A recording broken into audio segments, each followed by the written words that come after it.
paz, irmãos. Tudo bem com vocês? Ele estava falando aqui sobre os sinais, né, da pregação dele. Aí tem uma ovelha nossa ali dizendo assim, é verdade.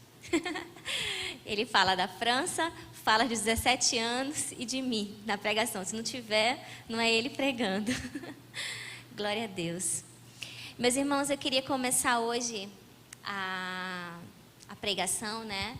Antes de entregar a vocês aquilo que o Senhor me entregou para esta manhã, eu queria começar agradecendo a Deus pela vida de vocês, agradecendo a Deus por essa igreja que me sustentou em oração nos momentos mais difíceis da minha vida. Quando eu estava com meu filho na UTI com Covid, onde passa tanta coisa na nossa mente, aonde você pode ser uma grande mulher de Deus, um grande homem de Deus, mas quando você vê algo ruim tocando no seu filho, você queria estar no lugar, trocar de lugar com ele, né? E aí eu não conseguia orar, eu só entrei no automático naquele hospital e eu só disse assim, Deus só me faz forte, só isso que eu pedia. Porque eu disse, me prepara já para o que vier. Eu só pedi a Deus para ser forte. E uma coisa Deus me ensinou. Quando nossos lábios se fecham, a dor às vezes é tão grande que você não consegue falar uma palavra. Deus levanta uma igreja. Meus irmãos, é muito bom ser igreja. É muito bom ter esse cuidado. Porque quando você não tem forças para falar, Deus levanta alguém para interceder por você. E eu quero dizer que a oração dos irmãos me sustentou. Quando o Marcos mandou para mim o vídeo, porque eu me internei junto com o Vinícius, né? Quando o Marcos mandou para mim o vídeo, a igreja toda de joelhos. Quando eu vi os grupos de orações que foram feitos na madrugada para orar pelo meu filho, vocês não têm noção como isso aqueceu o meu coração. Como isso me sustentou, meus irmãos. Eu quero agradecer. E as orações movem os céus ao nosso favor. O nosso Deus ainda faz milagres. Você pode dizer, ficou lá para trás. Sabe? Limitou aqui nas histórias da Bíblia. Mas eu quero dizer para você, não. O nosso Deus é o mesmo ontem, é o mesmo hoje e será eternamente. E Ele é poderoso, Ele faz milagres. E eu sou prova viva do milagre de Deus. Porque quando veio o diagnóstico médico dizendo que meu filho tinha pneumonia com Covid, eu já imaginei o pior. Mas pelas orações da igreja, uma criança de 1 mesinho com pneumonia, meus irmãos.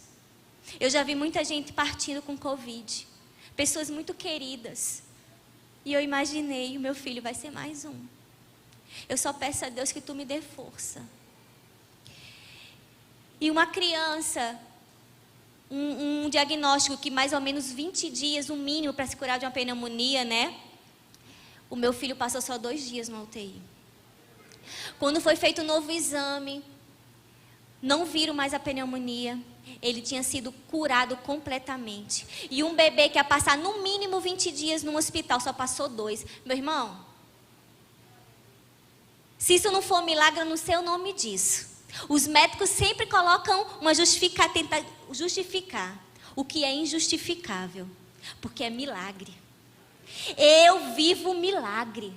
Quem quer viver milagre? Quem quer viver milagre, eu quero dizer para você, meu irmão, o nosso Deus é o mesmo. E se aconteceu comigo, acontece com você. Persevere em oração. Não desiste. Não desiste. O joelho está tremendo.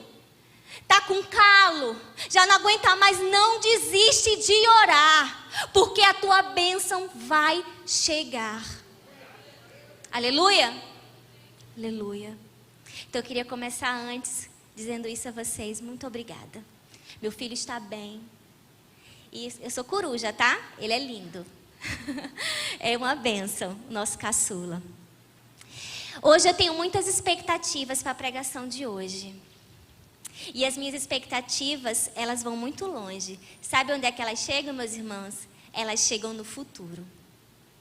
Eu tenho falado a Deus da seguinte forma: Deus, se tu tens o chamado da pregação para a minha vida, eu não quero pregar aqui para dar coceirinha no coração e nas emoções das pessoas. Eu não quero pregar aqui para atrair meu irmão para o próximo culto de domingo. Eu quero pregar aqui para que essa pregação seja uma flecha que atinja o futuro de vocês e o futuro dos filhos de vocês. A última pregação que eu fiz aqui sobre família, até hoje, meus irmãos, eu tenho ouvido testemunho dessas pregações. Quando eu saí ali, um casal mandou uma mensagem para mim, dizendo o seguinte: que Deus abençoe sua vida e a sua família, porque hoje eu pensei em deixar minha esposa. E depois que eu vi você pregar, eu vou caminhar mais uma milha. Eu não vou desistir da minha família. Eu não preguei para ele, meus irmãos. Eu preguei para o futuro dos filhos dele. Aleluia! E eu digo a Deus, possa ser que para vocês essa pregação não faça sentido nenhum hoje. Mas eu quero que ela faça sentido para o seu futuro. Sabe por quê? Porque Deus tem me falado uma coisa. Que se tem uma coisa que o diabo, ele tem fome. É de devorar o futuro dos filhos de Deus.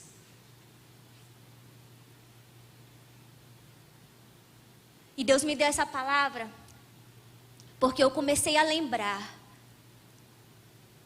que eu podia ter tido outro futuro se não fosse a misericórdia do Senhor. E eu comecei a agradecer a Deus pela minha família, agradecer a Deus pelos meus filhos, agradecer a Deus pelas bênçãos que Ele me coloca. E aí Deus me lembra, e Deus me deu essa palavra: filha, se tem uma coisa que o diabo queria tirar de você, era o seu futuro. Uma coisa que o diabo queria tirar de você era para que você não vivesse tudo isso. Era para que você não tivesse sendo usada por Deus como você está sendo. Ele queria roubar o teu futuro. Mas glória a Deus que você se arrependeu. Glória a Deus que você voltou para o Senhor. Amém, meus irmãos? Então, que essa palavra chegue no futuro de vocês. Hoje, essa palavra também Deus me deu num momento muito difícil. No momento onde essa palavra, ela é uma história que eu vou compartilhar com vocês agora. Uma história improvável que Deus transformou em bênção. E Deus falou muito comigo. Porque Deus é capaz, a palavra de Deus é capaz de mudar destinos e transformar cacos em coroa de glória. Eu queria ler com vocês a palavra de Deus em Gênesis 1, versículo 3. Enquanto vocês estão abrindo, o diabo sabe que a palavra de Deus é capaz de mudar destinos. A palavra de Deus não é um tratado filosófico. A palavra de Deus não é um conceito. A palavra de Deus não é um livro de autoajuda que você tem que abrir quando você estiver mal para ver se você se sente um pouquinho melhor. A palavra de Deus é uma verdade, com V maiúsculo. A palavra de Deus é uma pessoa, é Jesus. Por isso ela é poderosa para mudar destinos. E eu queria ler com vocês agora Gênesis 1, versículo 3. E diz o seguinte: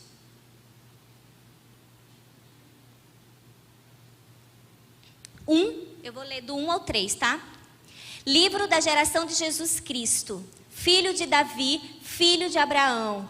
Abraão gerou a Isaque, e Isaque gerou a Jacó. E Jacó gerou a Judá e a seus irmãos. E Judá gerou, fala comigo, de Tamar. Fala, igreja, de Tamar, a Pérez e a Zerá. E Pérez gerou Esrom, e Esrom gerou Arão, e assim a gente continua até chegar em Jesus.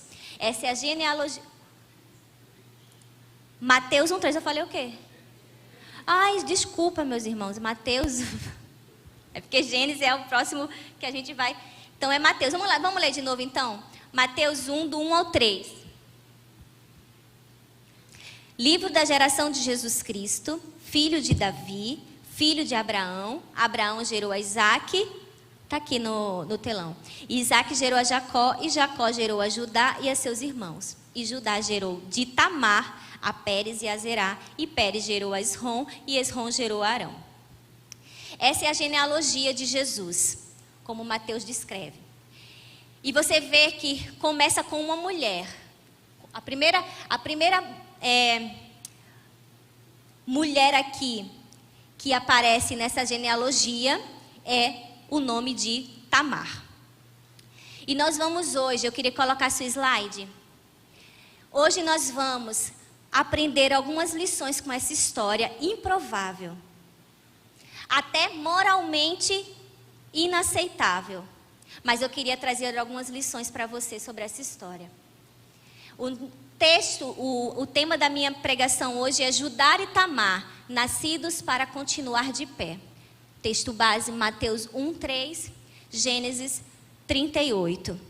Eu queria ler com vocês agora Gênesis 38, por favor. Essa pintura é de Rembrandt, do século 17, e ele pintou justamente a cena onde Tamar e Judá se encontram no caminho na estrada de Enaim.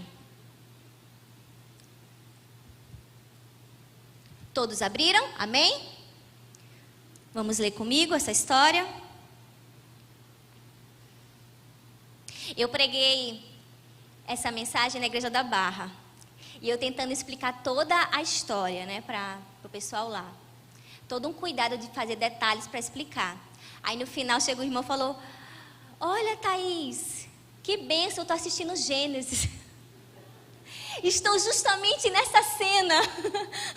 Eu estou assistindo Gênesis, está passando Judá e Tamar, a história deles. Eu fiz, olha, vou fazer todo o esforço e eles já sabiam de tudo. Mó noveleiros lá na igreja, sabiam de tudo já. Judá e Tamar, Gênesis 38. Aconteceu por esse tempo que Judá se apartou de seus irmãos e se hospedou na casa de um adulamita chamado Ira. Ali viu Judá a filha de um cananeu chamado Sua, e ele a tomou por mulher e a possuiu. E ela concebeu e deu à luz um filho, e o pai lhe chamou Tornou a conceber e deu à luz um filho, e este deu à mãe o nome de Onã. Continuou ainda e deu à luz outro filho, cujo nome foi Selá. Ela estava em Quezibe, repete comigo, Quezibe, quando teve. Judá, pois, tomou esposa para o seu primogênito, o nome dela era, fala comigo, Tamar. Porém, o primogênito de Judá era perverso perante o Senhor, pelo que o Senhor o fez morrer. Então disse Judá a Onã: possui a mulher de teu irmão, cumpre o levirato e suscita descendência a teu irmão. Sabia, porém, Onã que o filho não seria tido por seu, e todas as vezes que possuía a mulher do seu irmão, deixava o sêmen cair na terra, para não dar descendência a seu irmão. Continuando. Isso, porém, que fazia, era mal perante o Senhor, pelo que também a este fez morrer. Então, disse Judá a Tamar, sua nora: permanece viúva em casa de teu pai, até que Selá, meu filho, venha a ser homem, pois disse: para que não morra também este, como seus irmãos. Assim, Tamar se foi, passando a residir em casa de seu pai.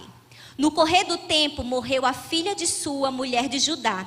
E consolado Judá, subiu aos tosqueadores de suas ovelhas, em Tímina, ele e seu amigo Ira, o adulamita. E o comunicaram a Tamar: eis que o teu sogro sobe a Tímina para tosquear as ovelhas. Então ela despiu as vestes de sua viuvez e, cobrindo-se com um véu, se disfarçou e se assentou à entrada de Enaim, no caminho de Tímina, pois via que Selá já era homem e ela não lhe fora dada por mulher. Vendo-a Judá, teve-a por meretriz, pois ela havia coberto o rosto. Então se dirigiu a ela no caminho e lhe disse: vem, deixa-me possuir-te, porque não sabia que era sua nora. Ela respondeu: que me darás para coabitares comigo?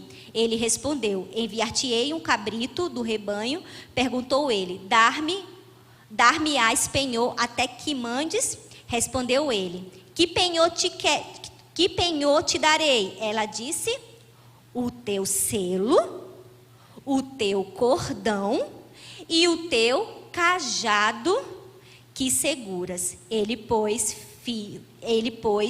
lhes deu e a possuiu, e ela concebeu dele. Vamos parar por aqui, meus irmãos. Judá, ele é o quarto filho de Jacó e Lia.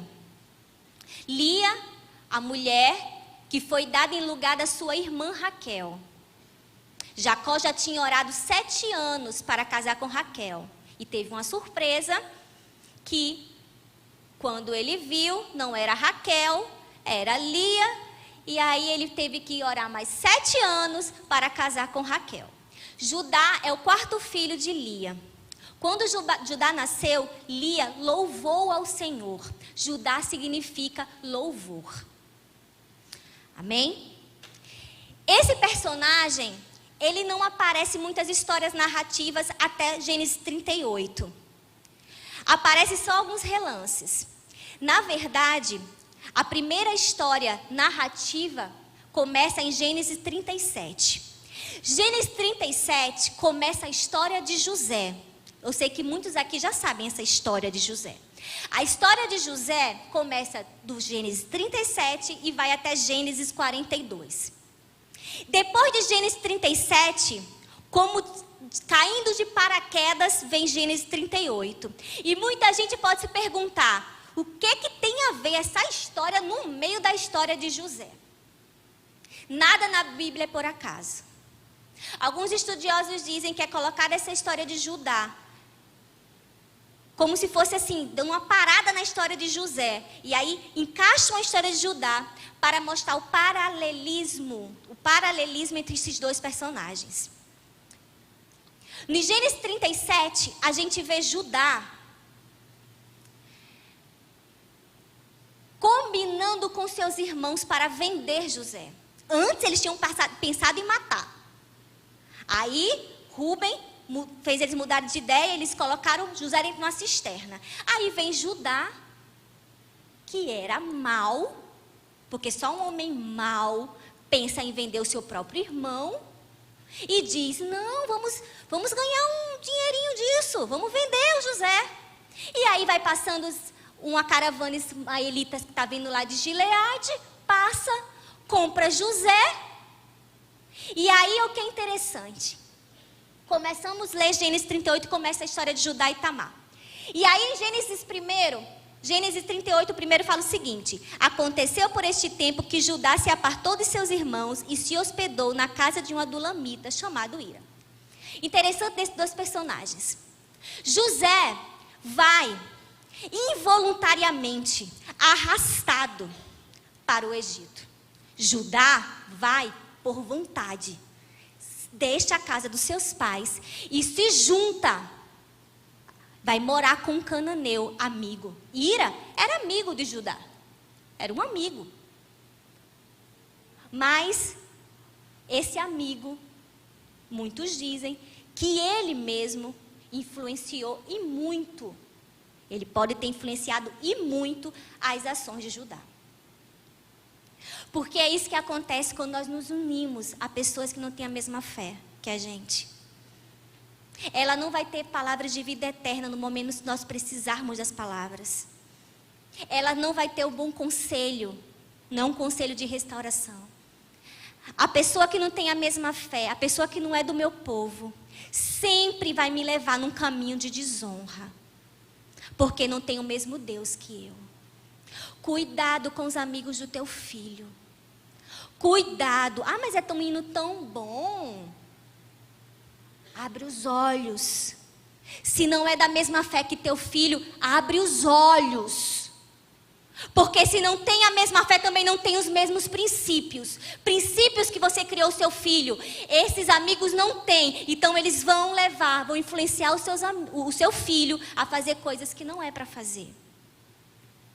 Então, Judá deixa a casa dos seus pais em direção à capital de Canaã.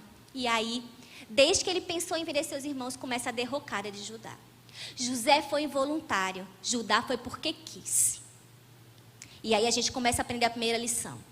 Há tempestades na nossa vida que não tem jeito, meu irmão. Eu tenho que passar.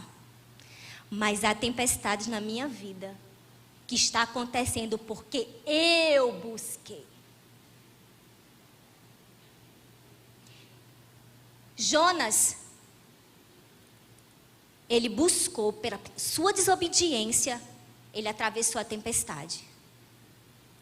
Mas os discípulos de Jesus, no seu barquinho, onde Jesus estava lá dormindo o seu sono, ele estava passando uma tempestade porque eles precisavam passar.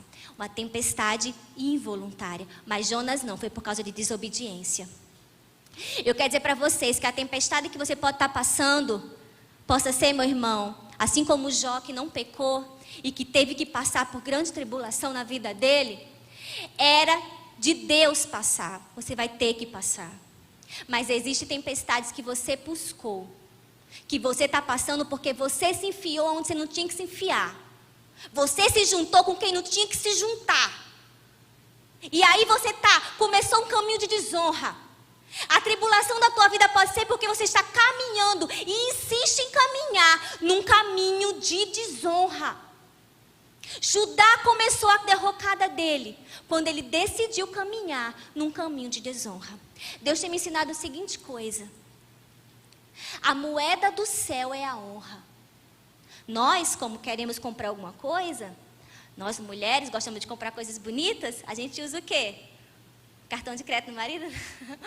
A gente usa o quê? Qual é a moeda do Brasil? Real. Dos Estados Unidos, dólar, né? Dinheiro. Eu quero dizer para você que a moeda do céu é a honra. Quem se move em honra atrai bênção, atrai milagre, atrai providência de Deus. Os céus se abrem. Por quê? Porque o reino do Espírito é ativado pela honra. Mas quando você está num caminho de desonra, você cessa os céus.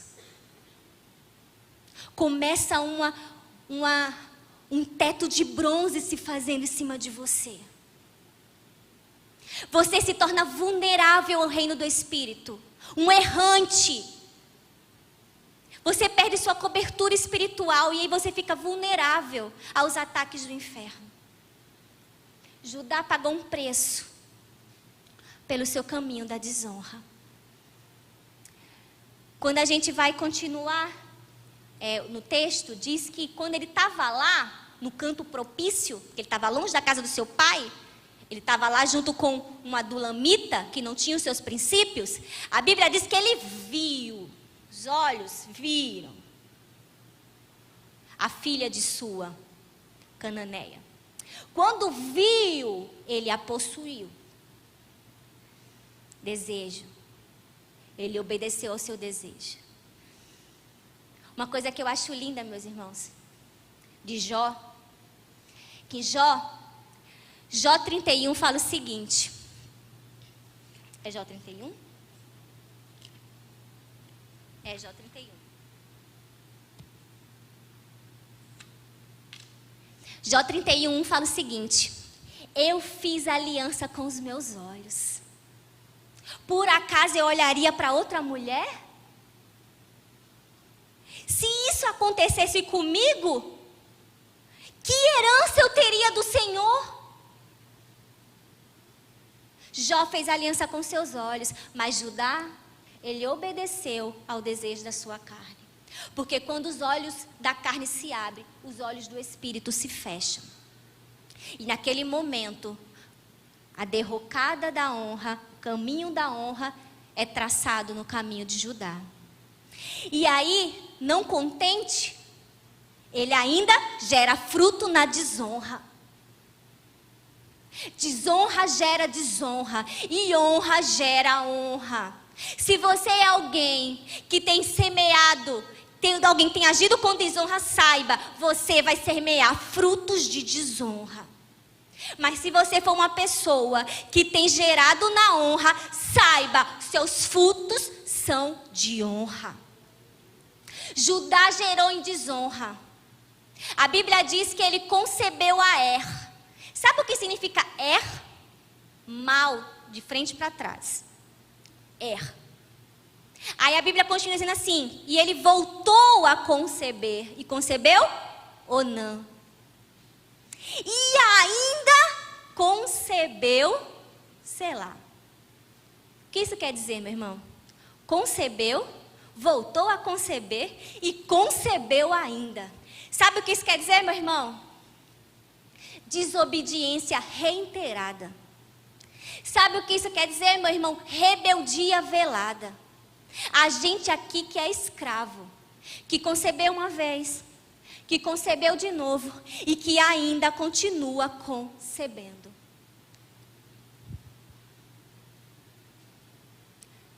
Deus está me falando aqui, que tem pessoas aqui que continuam escravas dos seus pecados, porque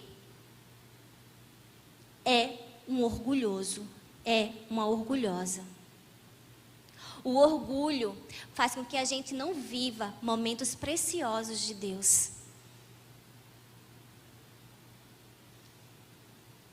Eu tenho um testemunho para contar rapidinho. Tem um restaurante que é o meu favorito. Ele é um restaurante japonês. E aí o meu marido, ele me chamou um dia para ir nesse restaurante. Só que eu estava meio chateada com ele. E aí ele chegou e falou assim, amor, né, querem fazer as pazes, vamos no restaurante. Aí me pegou logo no restaurante que eu mais gosto, né? Aí vamos naquele restaurante. Aí eu, o meu restaurante. Aí eu, não vou, não quero. Aí ele, amor, vamos. Não vou, não quero. Orgulhosa. Tá bom. Passou. Aí no outro, quando chega a noite, ele chega em casa.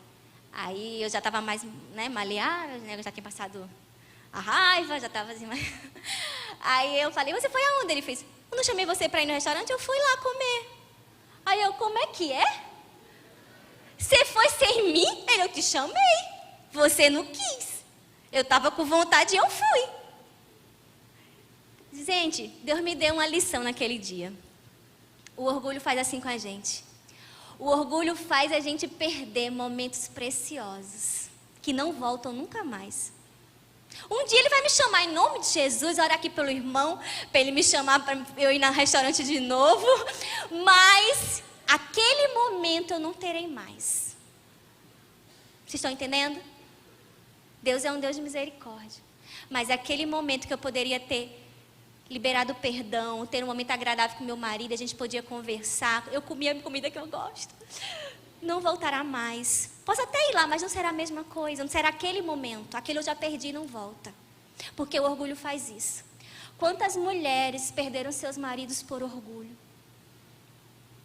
Porque no coração dizia que não queria, mas por orgulho disse, eu quero ir embora, quero deixar você. E aí passou o tempo, o marido realmente, porque o homem é literal, se a mulher diz que quer que ele vá embora, ele entende que ela quer mesmo que ele vá embora. O homem não entende que a mulher, na verdade, fala uma coisa e ela não quer. A gente é meio maluca, né? Eles não entendem, ele acha que a gente falou a verdade.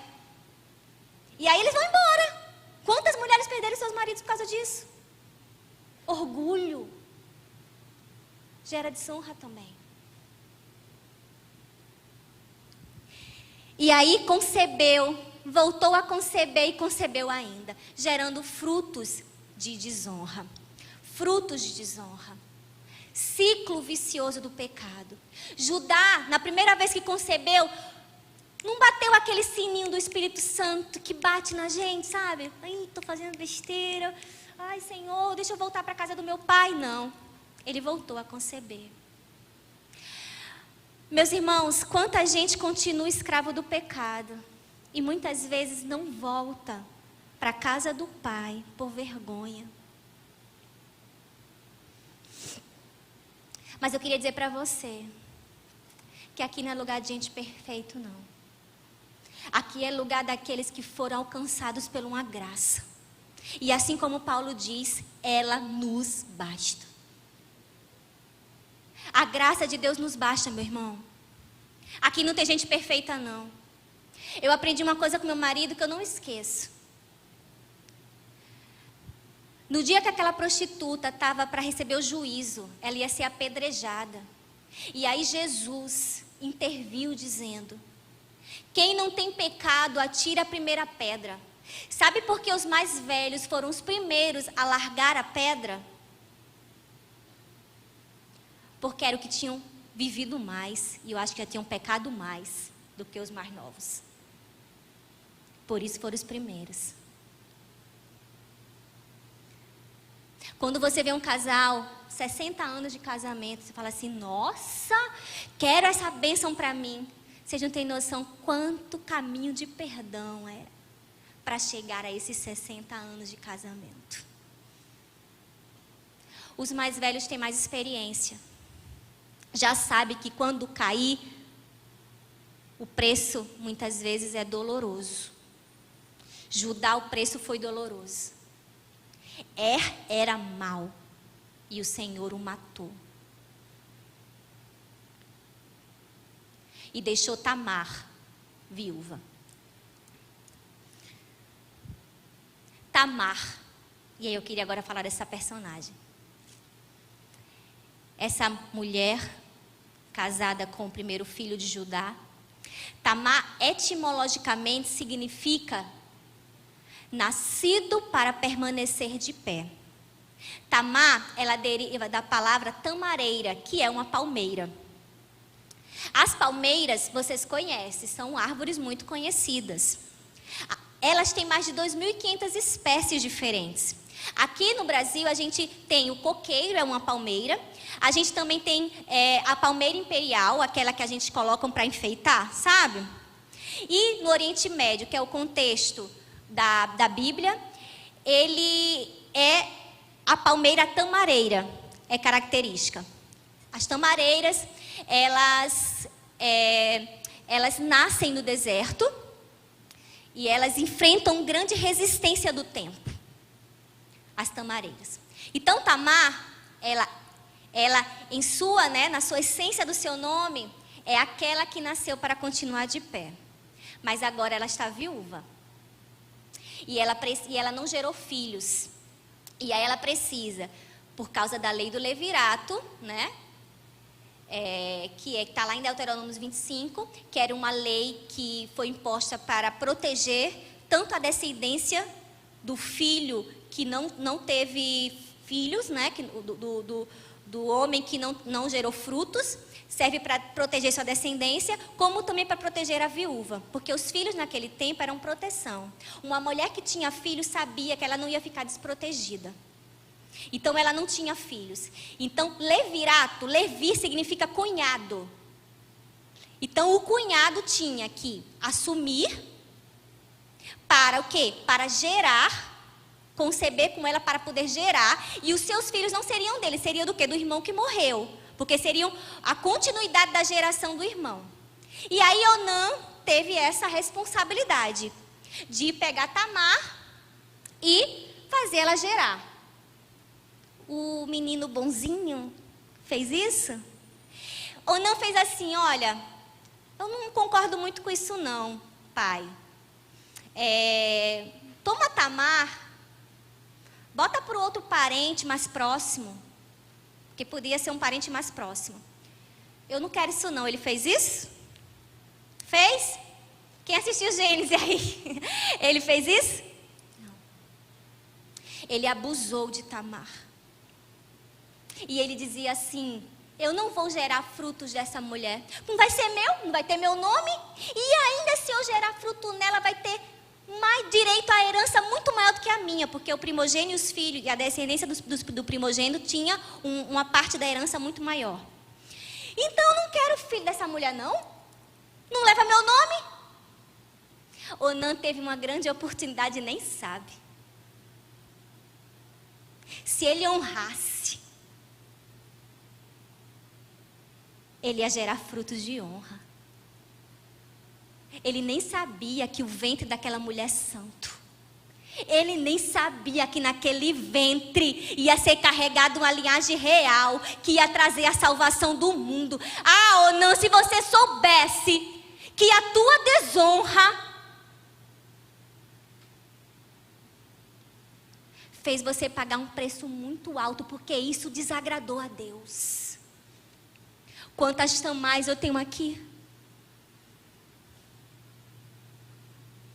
Humilhada. Talvez você tenha chegado nesse culto de cabeça baixa, sofrendo tanto, humilhada, calada. Quero dizer que você tem um Deus. Está chorando porque se você tem um Deus que cuida de você e jamais te esqueceu, Ele sabe de tudo, até dos teus, e manda te dizer que Ele está cuidando. Deus está cuidando de você. Tamar, você não é o pecado que você carrega, porque quando Onã decidiu desonrar, porque filho gerado na desonra gera desonra, e Onã preferiu a desonra. Quando ele decidiu desonrar Tamar, isso desagradou a Deus. O Senhor ficou irado ao ponto de que matou Onã.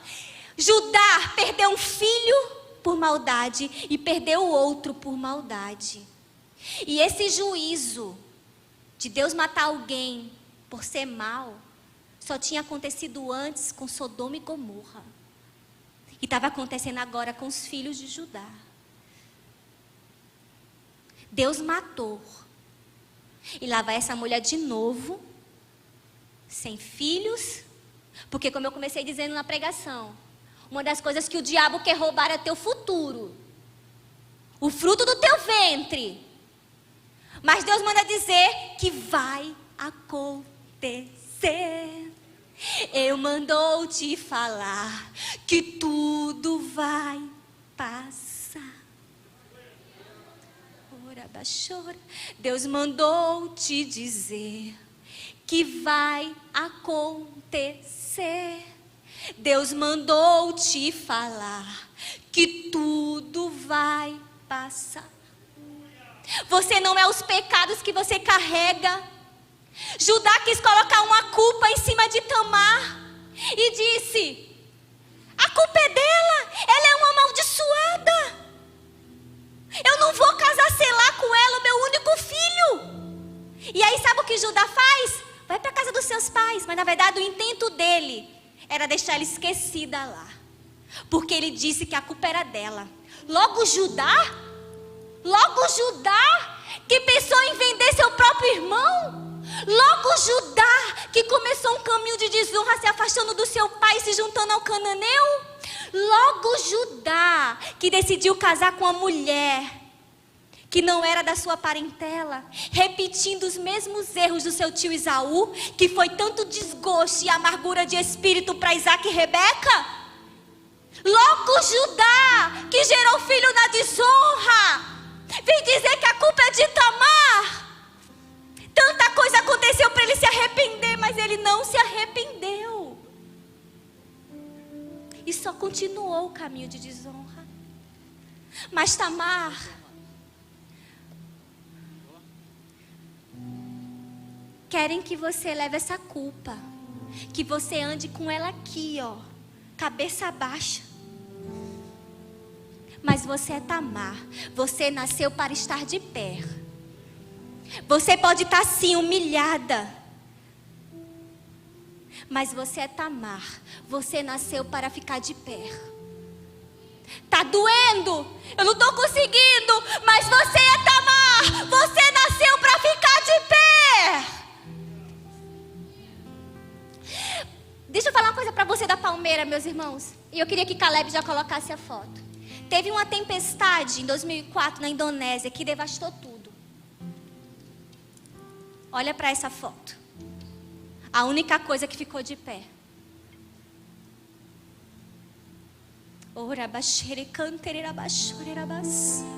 As palmeiras foram a única coisa que ficou de pé. Porque pode vir a tempestade que for, pode vir um vento, o diabo pode tentar o tempo todo te destruir, mas você é Tamar, você nasceu para ficar de pé.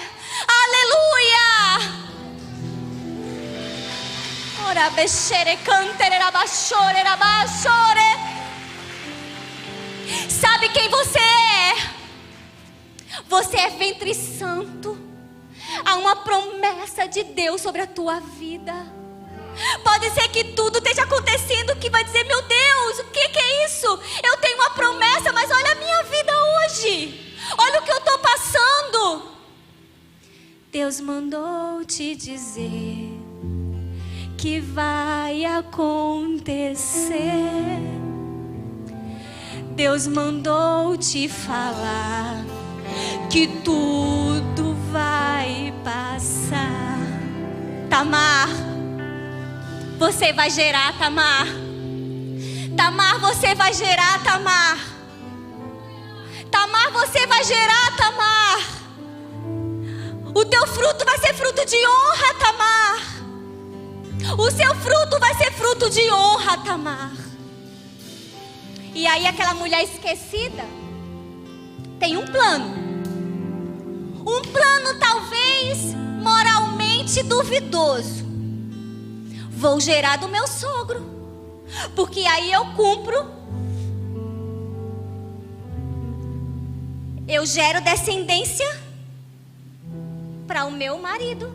Vou gerar do meu sogro. Isso não era costume do povo hebreu. Podia ser que fosse costume lá do povo que ela... Mas o que tem lá em Gênesis 25 também diz o seguinte: que não gere a viúva de um povo estranho. Teve uma ideia.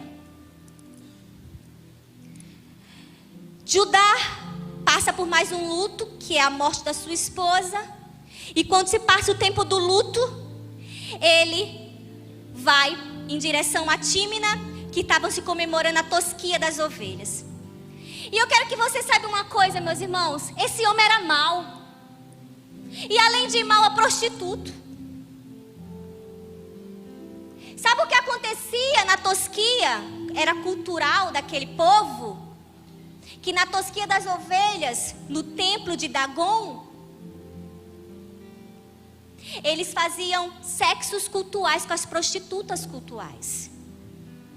E estava lá indo Judá.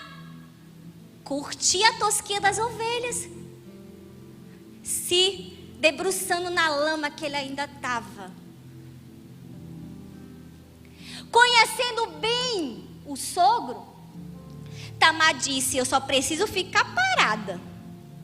Vou botar um véu, só preciso ficar assim. Ele vai me ver e vai.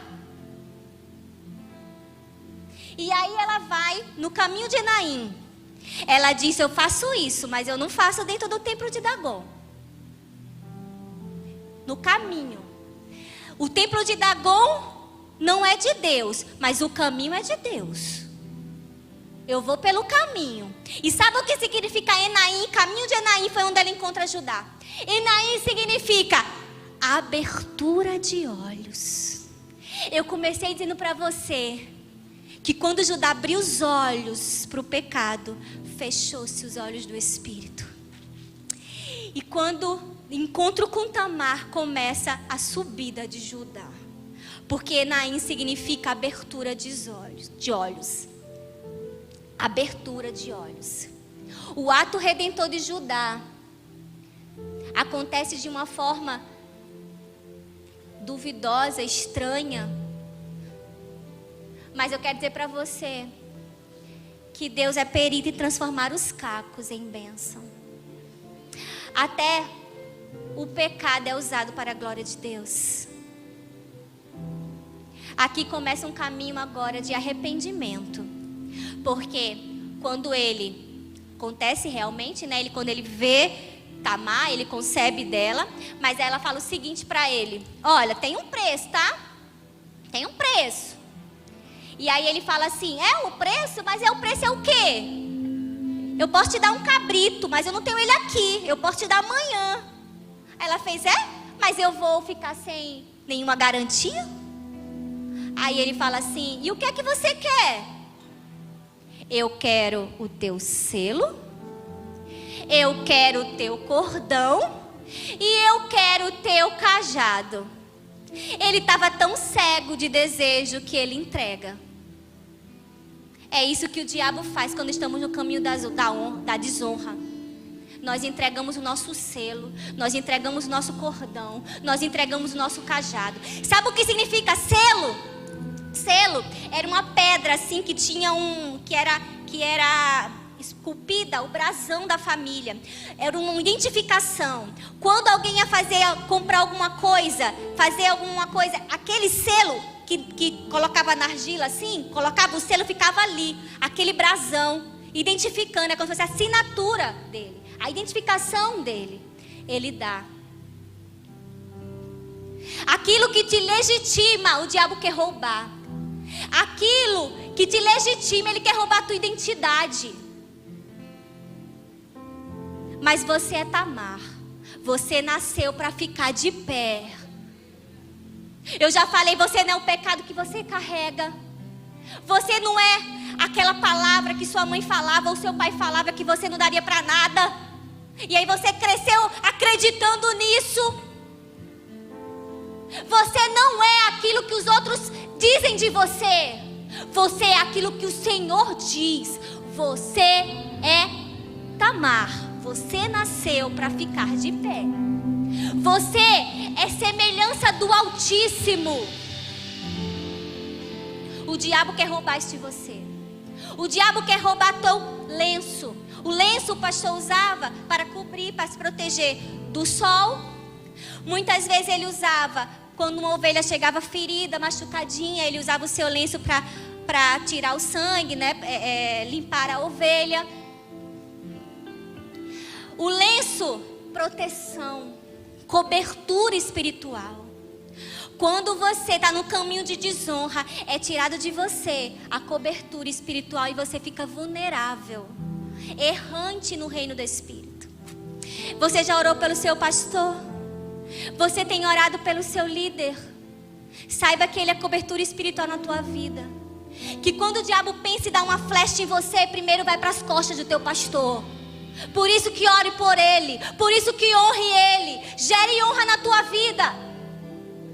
Porque quem gera desonra fica sem cobertura espiritual. Fica sem cobertura e fica vulnerável. Fica errante. O diabo quer roubar de você isso.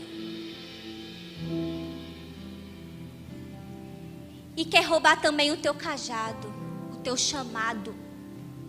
Tira de você o teu chamado. E aí tirou tudo de você. Tira tudo de você. E aí passam-se 3 meses. Tamar concebeu de Judá. E aí Judá fica sabendo. E aí Judá diz o seguinte: como é que é? Maldita. Pecou? Queima ela. Queima ela. Logo você, Judá. Logo você, Judá. Porque para os outros é fogo, mas para mim é misericórdia. Acho interessantíssimo a estratégia que Deus deu ao profeta Natan para repreender Davi.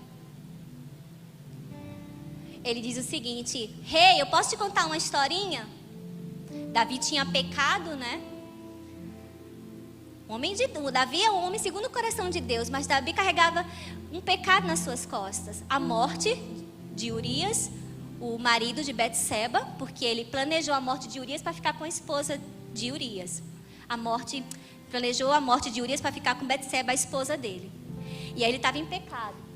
E aí Natan vai repreender. Aí Natan fala o seguinte: rei, olha só, eu tenho que contar uma historinha para o senhor, posso contar? Aí ele disse: conta aí. Tinha 2 senhores, um que tinha muitas ovelhas, um homem rico tinha muitas ovelhas, e tinha outro pobre que só tinha uma ovelhinha, e essa ovelhinha ele cuidava dela, tinha um amor por essa ovelhinha, rei. Aí ele falou assim: e aí, o que aconteceu? Rei, chegou um viajante, e aí esse homem rico queria preparar um banquete para o viajante, né, rei? E aí sabe o que ele fez, rei? Em vez de ele pegar das ovelhas que ele tinha, ele pegou a única ovelhinha lá que o pobre tinha. O que é que esse homem merece, rei? Aí Davi, de prontidão: a morte. Ele merece morrer. Logo tu, Davi. E aí Natan olha para ele e fala assim: esse homem é você. E aí Tamar, condenada à fogueira por Judá, aí ela diz o seguinte: vou para a fogueira, mas eu queria ter umas últimas palavras aqui. Quero falar um negócio para vocês. Porque já que eu vou, eu acho que é interessante o que... Ela não tem isso na Bíblia não, tá? É só a interpretação minha. Quem fez também deveria ir, né? Não sei, né? Quem concebeu o filho comigo é dono desse selo, desse cordão, desse lenço e desse cajado. Misericórdia. Aí começa a subida de Judá, porque ele também poderia ter dito assim: não sei quem é isso não, queima logo ela, porque para se livrar. Ela já queria se livrar dela mesmo, ela era maldição, viúva negra, casava com meus filhos, eles morriam. Quero me livrar dela logo. Ele poderia ter feito isso, mas ele disse o seguinte: mais justa é ela do que eu. Do Judá cai em si quando ela mostra o seu selo, o seu cordão, o seu lenço e o seu cajado. Ele lembra quem ele é, porque o selo está lá, o brasão da família. Ele lembra da casa do pai. Ele lembra o seu lenço, às vezes, que pode ser em algum momento ele tem enxugado as lágrimas do seu pai, chorando de sofrimento por ter perdido José. Ele lembrou do seu cajado e disse: eu tenho uma promessa, eu estou longe dela.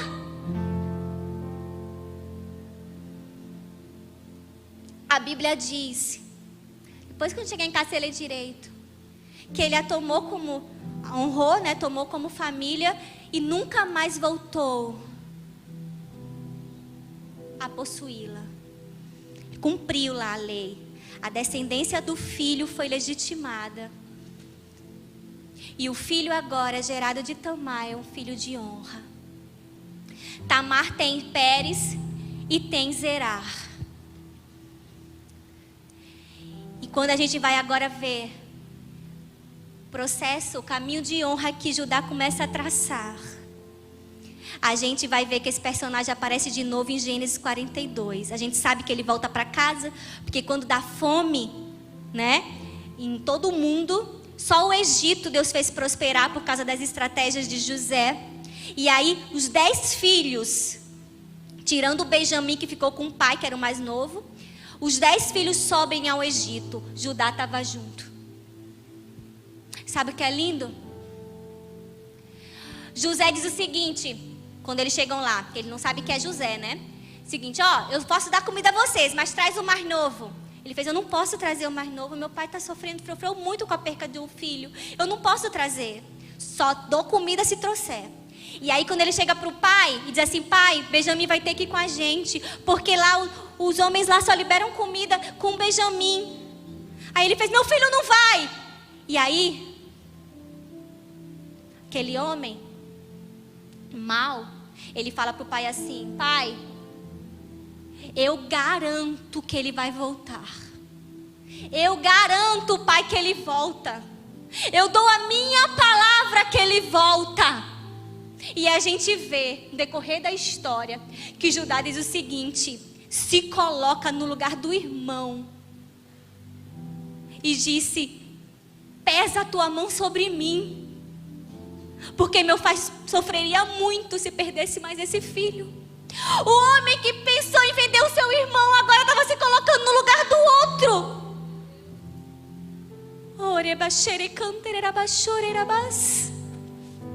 Ele se arrepende, meus irmãos. E sabe o que é mais lindo? Quando José se revela para os seus irmãos, tem um momento de reconciliação. Um é escolhido para ir até o pai, para que o pai voltasse para ele. Sabe quem foi escolhido? Judá. Ele foi escolhido. Ele se tornou uma espécie de líder entre os irmãos. E ele foi escolhido para ir lá no pai e ter a oportunidade de dizer para o pai: pai, José é vivo. Oh, aleluia. Ele agora traz boas novas. Pai, o teu filho é vivo. O teu filho vive. Pai, ele está te esperando no Egito, pai. E eu vou te levar até ele. Que graça, meu irmão. Que graça, meu irmão. Eu quero dizer para você, eu não sei onde você caiu, o que você fez, mas nenhum pecado é maior do que a graça de Deus. Nenhum pecado é maior do que a graça do Senhor. Gênesis 49. Quando Jacó vai abençoar os seus filhos profeticamente, ele começa a profetizar e fala de Rúben. Fala assim: Rúben, tu é meu primogênito. Tu errou, né, Rúben? Mas não. Aí ele fala de Simeão e de Levi, da violência deles e tal. Mas quando chega em Judá, abre lá, Gênesis 49, meu irmão. Gênesis 49.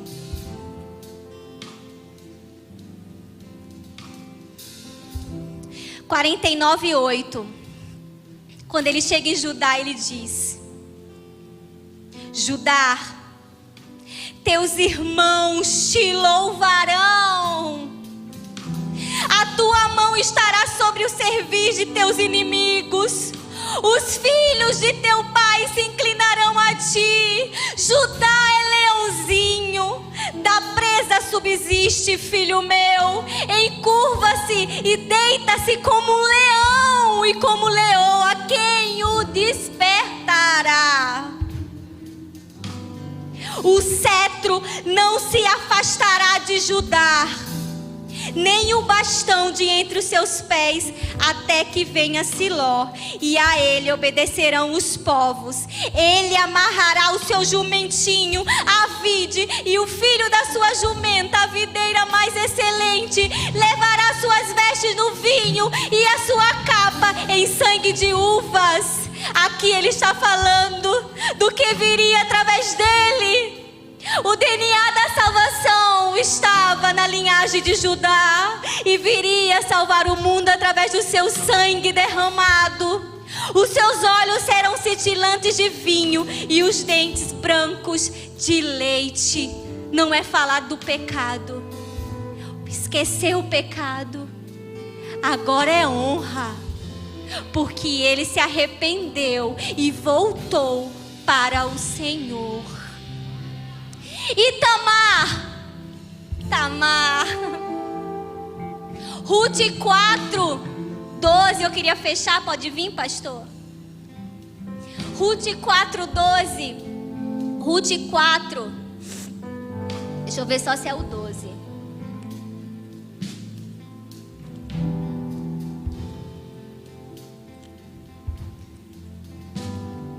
Ruth 4:12. Nas bodas de Boaz e Ruth, no final, as pessoas olham para eles e falam o seguinte: seja a tua casa como a casa de Pérez, que Tamar teve com Judá. Agora, aquela mulher humilhada, abusada,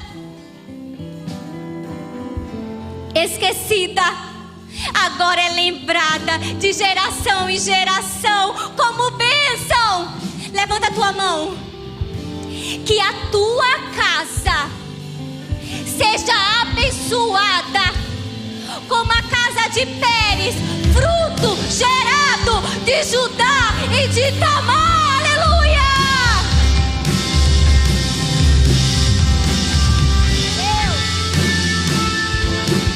Fica de pé, meu irmão.